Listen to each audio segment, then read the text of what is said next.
what Pete Hegseth said briefing today. Here is what he said. I stand before you today with one unmistakable message about Operation Epic Fury. America is winning, decisively, devastatingly, and without mercy. Yeah. What is your understanding of who is he addressing? Is he talking to the press, to the Democratic Party? He's talking to the people in the United States. He's talking to the people in the region, in the West Asia. Who is the audience? I don't know. I think everybody. This is a man who, Theodore Roosevelt once said, "Speak softly, but carry a big stick." Pete Hegseth is a man who's screaming loudly in order to impress on everybody that we have a big stick. But, you have to be reminding everybody about how big, bad, and important we are. Maybe we're not as big and bad and as important as we think we are. So I think there's a lot of bluster going up here to disguise the fact that we're in trouble in Iran. And, he's doing his best to distract people from digging too deep into the fact that Iran has the strategic initiative. It's the United States that's reevaluating its plans every 24 hours, not Iran. And it's Pete Hegseth that has to go in front of people and, play the role of cheerleader. Yeah. Scott, just in 2 days, we have seen Iranian attacking the headquarters or somehow those offices of CIA in the region. And how do you see this strategy on the part of Iranians? Because they started with it's not just about that Iranian drone strike we had on US-based ammunition warehouse in Iraq as well. And how do you see the way that Iran they're not just going after Israel, they're mostly focused in the region, in the Persian Gulf Arab states and around Iran. What is the strategy on their part? I think the strategy of Iran is to permanently evict the United States from the Middle East. They're attacking the military installations, they're attacking diplomatic facilities, they're attacking intelligence facilities, and they're attacking the nations that play host to these. So I think Iran is setting the conditions for eventual conflict termination, which will be Iran will stop these attacks when these nations kick the United States out of their soil. Yeah.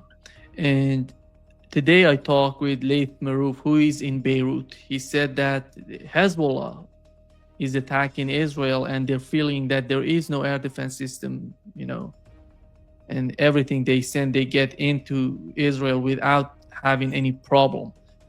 What is your understanding, and how do you see the interceptors right now in Israel? Well, what we're experiencing right now is a continuation of the 12-day war. And we know at the end of the 12-day war, neither Israel nor the United States nor the two of them, operating together had a solution to the Iranian ballistic missile threat. And that's been played out today as, the Iranians are launching attacks that are penetrating the defenses and inflicting serious harm on Israel. We now see Hezbollah, engaging in this conflict. I don't know the specifics of the weaponry that are being used by Hezbollah, how sophisticated they are. It's very difficult to make an assessment, except to point out that Hezbollah rockets are impacting on Israeli soil, which implies that the Israelis are not able to defend themselves effectively from the threat from Hezbollah. I can't wait to see what happens when Ansarallah enters the fray and starts firing its missiles and drones. I think we're looking at a conflict where assumptions had been made about the effectiveness of air defense that have been proven wrong, and this is going to require a continuous readjustment of war plans on the part of Israel and the United States and their Gulf Arab allies. Iran, on the other hand, just continues to do what it does, sort of a pre-planned action of broad spectrum pressure being placed on Israel, the United States, and the Gulf Arab region. the two THAAD systems were, based on what Iranians are talking about, were destroyed, and the United States is bringing the defense system from, South Korea. And are these new, or do they need? Because it's not just the air defense system; you have to have the interceptors to go. How do you see that concept of bringing all they have in South Korea, other countries, to the region to defend Israel, while everybody knows in the region that the United States' focus is to defend Israel, not these Arab states who are feeling the heat, who are getting hit by Iranian missiles? Well, I mean, it's not just the Gulf Arab states that are, understanding that they play second fiddle to Israel. I think Ukraine is figuring that one out. And I also think that South Korea, Japan, and Taiwan are also figuring that out. The United States had promulgated a geopolitical posture through the National Security Defense Doctrine that was published in November that spoke of achieving conventional military overmatch with China in the Pacific as sort of a foundational concept of how we're going to approach how we interact with the world. You can't have much overmatch when one of the known Chinese threats, and the threats from North Korea, are ballistic missile threats. And the most effective system the United States has to counter ballistic missiles in theater is the THAAD. And now the THAAD that was deployed in South Korea is being removed from South Korea. What's that tell the South Koreans, especially after the United States spent so much time crafting this new tripartite alliance between South Korea, Japan, and the United States that incorporates elements related to nuclear war, for instance, joint nuclear war planning, etc. So Japan and South Korea have taken that dangerous step forward toward nuclear confrontation with North Korea on the assumption that the United States was there to back them up. Well, I guess you can't make that assumption anymore. We now know that the United States will sell anybody out for Israel. And as an American, I mean, I've always been, not always, but recently, so especially since October 7th, I've been very critical of Israel. And I've called Israel out as a threat. But, I've always left open the possibility that, it's just Netanyahu, that if you can change the government in Israel, maybe, you can change their trajectory. And I'm coming more and more to the conclusion that it's not just Netanyahu, that it's Israel in its totality, that the most dangerous threat to peace and security in the world today, collectively, is the state of Israel. Hopefully the Gulf Arab states come to this recognition that they have been sold a bill of goods by the United States, that this whole Abrams Accord was never about mutually beneficial economic relationship, but the absolute complete subordination of the Gulf Arab states to Israel.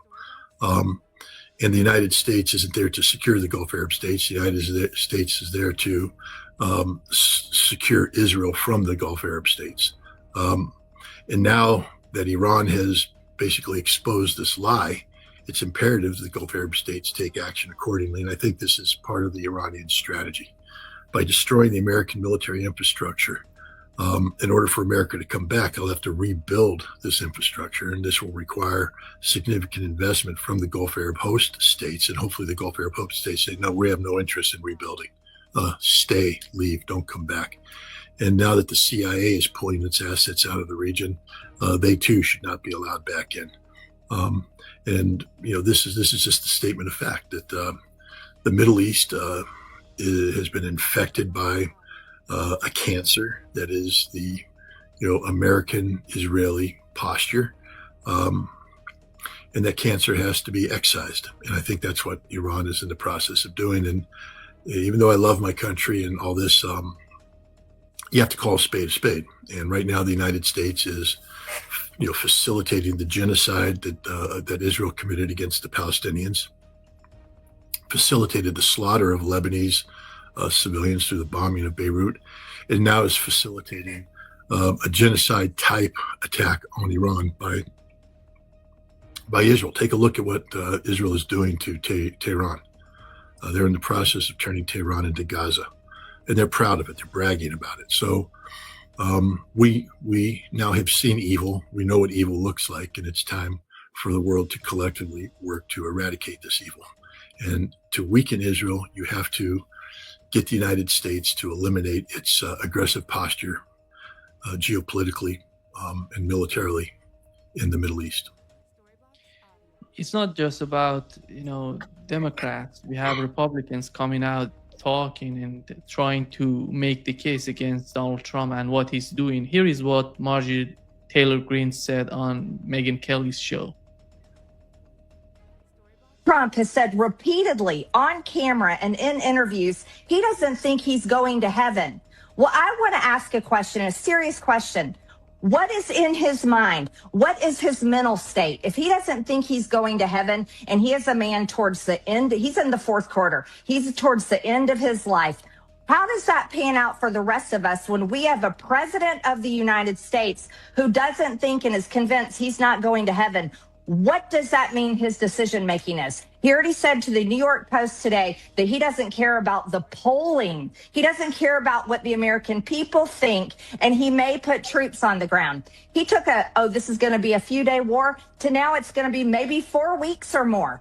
I want to say, what is happening to the man that I supported, you supported, the man that denounced what happened in Iraq, the man that said no more foreign wars, no more regime change, promise it on the campaign. J.D. Vance promised it. Tulsi Gabbard promised it. All of them promised it. And we're a year in, and we're in another fucking war, and we've got American troops being killed. I think it's time for America to rip the Band-Aid off, and we need to have a serious conversation about what the fuck is happening to this country and who in the hell are these decisions being made for, and who is making these decisions. I think many people are talking this way and they're angry with Donald Trump. And I know that you were in the same campaign. You were thinking that Donald Trump could bring some sort of change to the foreign policy of the United States. And what is your answer to the question that Marjorie Taylor Greene was asking? Well, we know what's going on. Donald Trump has completely sold American interests to the state of Israel, 100%. It's Benjamin Netanyahu that's calling the shots. What leverage he may or may not have over Donald Trump is irrelevant at this point. We just have to deal with the ramifications of this. But this shouldn't take anybody by surprise. Even during the campaign, we saw the degree to which Donald Trump slavishly subordinated himself to the pro-Israeli camp. Taking all that money from Miriam Adelson should have been a red flag to everybody. Then appointing just flagrant Zionists throughout his cabinet and positions of power. People, we saw when Tulsi Gabbard attempted to install as her deputy somebody who questioned, the aspects of Israel's dominance, that they were removed. They weren't allowed to achieve. You're not allowed to question Israel. You're not allowed to hint that there's a problem with Israel. You have to be completely subordinated to Israel. And that's the problem. Again, I just say this as an American. The number one threat to American national security is the state of Israel, straight up. And we need to eliminate it. Marjorie Taylor Greene needs to start calling a spade a spade. It's not anti-Semitic to call out threats. We're not condemning the Jewish faith. We're condemning this perverse Zionist entity that has assumed a biblical, title in order to corrupt America, corrupt democracy, and corrupt the region and corrupt the world. Israel brings nothing positive to the stage. Israel's a parasite on the global community. It exists to suck the lifeblood out of the world solely for its benefit. And until we call it that, and if we continue to pretend that Israel has legitimacy in the world today, we just allow this activity to continue. Because the moment you legitimize the state of Israel, you legitimize their government, you legitimize these programs. If Israel is legitimate, the government's legitimate, then therefore, there's a limit to the umbrage and anger and angst that we can have about the recruitment of Jonathan Pollard, an American naval analyst who sold out his country in the worst possible way. He gave away, the volumes on, American SIGINT collection. it cost us billions of dollars to gather that information. Much of that information was related to very sensitive things, to include America's nuclear war plans. And how we collect that information. Some of that was done through covert means that could put not just capabilities at risk, but people at risk. Putting brave people's lives on the line who were doing things for their nation. Jonathan Pollard sold that out to Israel. Then Israel went ahead and sold that out to get Jews out of the former Soviet Union. So the idea that he was doing this for Israel is just absurd. He was doing this as as part of a global, Zionistic endeavor that is detrimental to not just American security, but global peace and security. You got to call it out. If you don't call it out today, then shame on you, because we know what's happening. We're just not allowed to say it. But it's time that we call it out straight up, and that includes calling out the Gulf Arab states. I mean, when are the population of the Gulf Arab states going to realize that their monarchies have sold them out to the state of Israel, have become completely subordinated to the will of Israel? I mean, my God, the Palestinian people have a genocide committed against them, and the Gulf Arab states are silent. Now we know why, because they're actively complicit with the Israeli government in the conduct of this genocide. And now they're transferring that genocidal behavior onto other Arab populations in Lebanon, and now the population of Iran. We just got to call it out. And if they can't call it out, then they need to be removed. And so, yes, I'm actively encouraging the populations of the Gulf Arab monarchies to rise up and remove their corrupt regimes from power, because they're not serving you. They've abandoned you, just like the United States has abandoned them. Maybe the light's gone off, and they realize, as they sit there and beg for more interceptors, that we're not giving them, because we're giving those interceptors to either our forces protecting Israel or to Israel directly. That all the promises we made over the course of the past several decades, that we are the security shield, dating back to the Carter Doctrine of 1979. We are the shield that will protect you. We're not going to protect you. We're abandoning you. And when it's all said and done, we're going to want you to keep your doors open so we can come back and reassert ourselves. That can't be allowed to happen. But, hopefully the people rise up. We see in Bahrain hints of regime change as the majority Shia population not only begins to confront the corrupt Khalifa family, but also violently confront the Saudi-led Gulf, the GCC security forces that are coming in to keep Khalifa in power.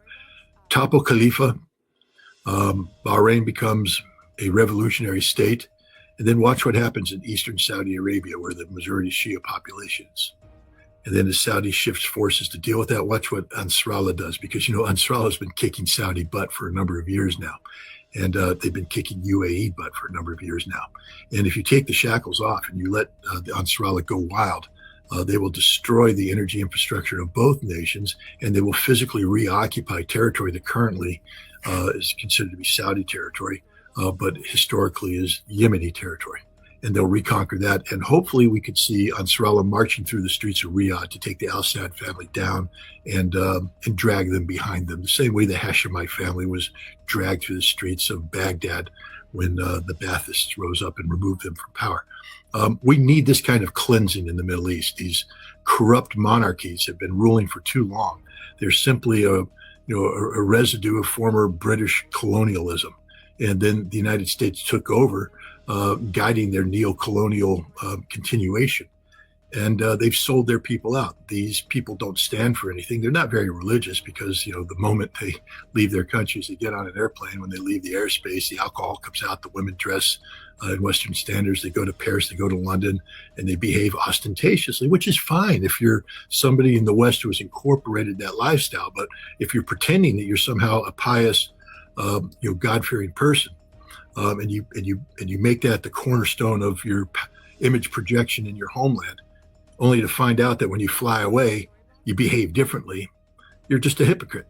And this is the reality of the Gulf Arab states. It's 100% hypocrisy, 100% of the time, and that hypocrisy has come back to haunt them. how powerful are they militarily if they decide to go to join the United States? Because many people in the Persian Gulf, they're talking about, we are getting angry, we're Uh, gonna do. I hope they get really angry. I hope they stamp their feet and turn purple in the face. Saudi Arabia has been trying to defeat Nasrallah since 2014, and they haven't done it. Nasrallah. The United Arab Emirates joined in with Saudi Arabia to try and defeat Nasrallah since 2015, perhaps. Haven't done it. Can't do it. United Arab Emirates, their military is 85% mercenaries. So, I mean, what, you're going to tell me a UAE is going to Are they stamp from its feet? Pakistan or? Pakistan primarily. They come from Pakistan, India, other Bangladesh. But the point is, they're not Emirati, citizens. Emirati citizens are fat, pale, soft hands, soft skin, effeminate, because they don't know how to fight, because they don't want to fight. They let other people do their fighting for them. I mean, you'll find a couple spoiled princes because they have the lifestyle. They go to the gym and they run and they have chiseled features. But put them in a ring against the kid from the Bronx, and we'll stomp him into the dirt, because the kid from the Bronx can take a punch, been taking a punch his entire life. But these soft Emiratis, they can't take a punch, because anytime anybody threatens them, they snap their fingers and their Pakistani bodyguards come over and beat the people into a pulp. This is the reality of the totality of these Gulf Arabs. There's not a single one of them that measures in any degree of manhood. They hide behind money, money, money. They buy their way out of everything. I said this to Major General Matt Caulfield in August, I think, of 1990. I was called in. I was being pulled out of the amphibious warfare school to be sent to a special planning cell that the Commandant of the Marine Corps is putting together to plan amphibious warfare options. And Matt Caulfield wanted to, because I was a captain going into the company of colonels, and I was recommended by some people, and he was like, I got to find out why they're recommending a captain. What the hell does a captain know? And he started questioning me. And at the end, I said, sir, he said, what do you believe in? I said, we're fighting the wrong Arabs. I said, the Iraqis are hard working. I mean, when you want to dig a ditch in Iraq, the Iraqis dig the ditch. When you want to get something done, the Iraqis are doing it. You go to Kuwait and they farm it out because they're just fat, obese, rich, perverted people. We're fighting the wrong Arabs. We should be fighting the Kuwaitis. We're fighting the Saudis. And he was like, why do I want you on this project?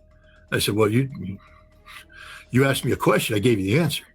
But if you order me to plan a military operation, I'll plan that military operation. That's my job. That's my duty. But my duty isn't to blow smoke up your ass. My duty is to answer the question that you give me honestly and accurately. Take that answer. And so I plotted a war against Iraq, knowing the whole time we're fighting the wrong Arabs, because the Iraqis are far more men than any Gulf Arab state will ever be. The Gulf Arab states can't fight, don't know how to fight, won't fight. They farm it out. I was in a hotel in Riyadh before the war started. We would take our meals there. We worked down in the bunker of the Ministry of Defense building. So we'd go across the street, and they had this, I think it was a Sheraton hotel, had a nice, buffet spread. And so we would go there, and the Saudis paid for it all because they got a lot of money. And so we're sitting there, and I had just spent the day, preparing, going through target lists and all this stuff about a conflict we're getting ready to fight to liberate Kuwait from Iraqi occupation. And at the same buffet were a bunch of Kuwaiti princes who had fled Kuwait City and were now taking refuge in Saudi Arabia. And we overheard them. They were sitting there talking to their Saudi hosts, and they said, these Americans are mercenaries. We're paying them to come here and liberate. And the lieutenant colonel I was with basically ordered me out of the room because he saw that I was going to get up. I was going to go over there and I was going to beat the living shit out of this Kuwaiti, stomp him into the ground. I'm nobody's mercenary. I take the orders only from my legitimate chain of command. It was deeply insulting. But the problem is that's their mindset, and that's how they view everything. They don't view anybody as their equal. They don't view anybody as a partner. You are a paid servant. When they pull out their wallet and they start putting money on the table and you take that money, they believe they own you.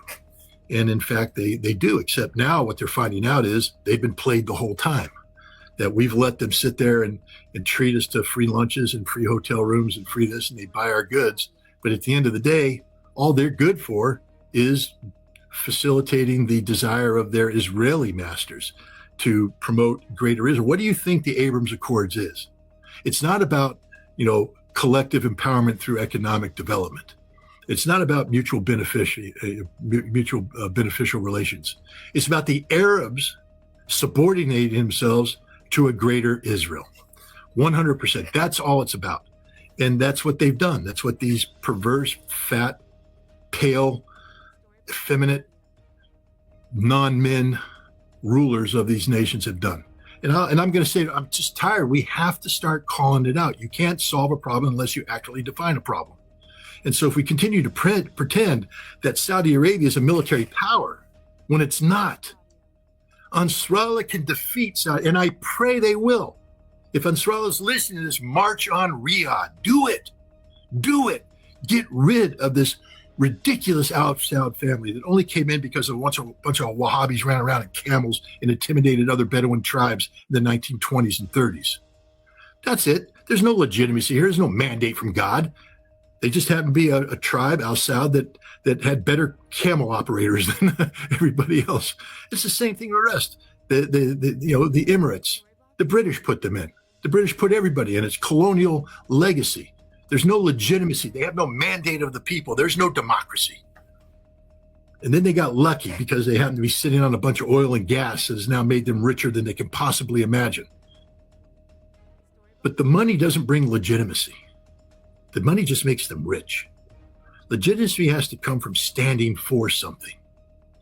Standing for something. They don't stand for democracy. They don't stand for liberty. They don't stand for justice. They're just rich. That's it. And they believe that they could sit there and leverage their control of the United States into controlling Iran. But it turned out that it was the United States controlling them, using them on behalf of Israel. And that truth has now come out. That truth has been played out in broad daylight by Iran. This is one of the greatest gifts Iran's given to the region and the world by bringing everything to a head. Everything to a head. The world will now get to see what kind of country Iran is. They'll get to see the support that the Iranian people provide to their country. And they'll also get to see the fact that the United States has been using the Gulf Arab states on behalf of Israel for decades. And they'll get to see what Israel's real plans are, that Israel is nothing more than a genocidal state wrapped into a tiny piece of territory with meaningless biblical reference. I mean, throw away the Bible and what do you have? Nothing. So the Bible is, what these Zionists are abusing to pretend that they have legitimacy, that they are God's chosen, that somehow Israel, the Israel of today, is part of a 3,000-year-old legacy. This is what, of course, the Christian Zionists believe, Mike Huckabee and Ted Cruz and others. And we're exposing the perversion of their thought, the illegitimacy of their thought. So this war, in many ways, is a clarifying moment. It's a tragic moment. And I wish it hadn't come to this. But now that it's here, we might as well just embrace all ramifications and call it out as we see it. It's not a time to hold back. It's not a time to continue to shield the truth. It's time to be brutally honest about everything. If you're out there and you want to be pro-Israel, say it. Acknowledge it. Be honest about it. Be honest. Because the people are tired of the lies. They're tired of the lies. It's time we have the truth. And if America truly wants to be a nation that has foregone its status as a constitutional republic, wants to operate as nothing more than a collective of sheep underneath the cult of personality, serving the interests of greater Israel, fine. Fine. Just be honest about it. We have an election coming up. Tell the American people that's what they're voting for. When you vote for me, Donald Trump, or vote for my party, what you're voting for is greater Israel. We're not hiding it. It's there. We're voting for greater Israel, and we're not voting for the Constitution. You're voting to empower me, a cult of personality. I will continue to rename buildings in my name. I will continue to drop banners with my face. I will continue to make sure that everything centers around me, Donald Trump. If you can't see as an American what's happening, what other sitting president has operated with this degree of hubris and narcissistic arrogance? None. America is infected with a sickness, a disease that's destroying what we are.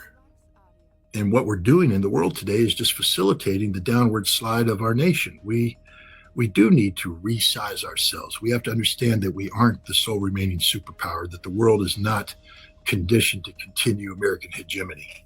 That doesn't mean America goes away, though. We just have to resize ourselves to the appropriate size, the size we should be of a nation of 340 million people with the natural resources that we have. But that means we have to learn how to live in, as equals with Russia, with China, with India, with others. But we can't live as equals. We're the most arrogant people on the planet, other than the Israelis. And we've subordinated ourselves to the Israelis. So there we go.